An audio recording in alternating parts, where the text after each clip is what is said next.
இருக்கு. வாங்க முதல்ல கீழே இறங்கி பார்க்கலாம்.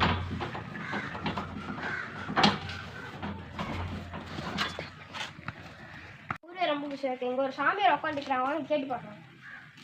சாமியாரே, இது என்ன ஊரு? தம்பி இந்த ஊரு தம்பி இந்த ஊரு தம்பி என்ன ஊரு நிறுத்திட்டு இருக்கீங்க? ஒழுங்கா ஊர் பேரை சொல்லுங்க. தம்பி இந்த ஊரு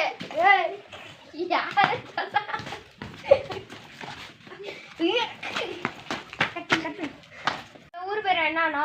தம்பி இந்த ஊர் பேர் தான் தம்பி டோலக்பூர். இந்த ஊர்ல ரொம்ப வித்தியாசமா இருப்பாங்க தம்பி. அண்ணா நீங்க எந்த ஊர்னா? தம்பி நானும் இந்த ஊர் தான் தம்பி. நானும் ஒரு சாம்பி தான்.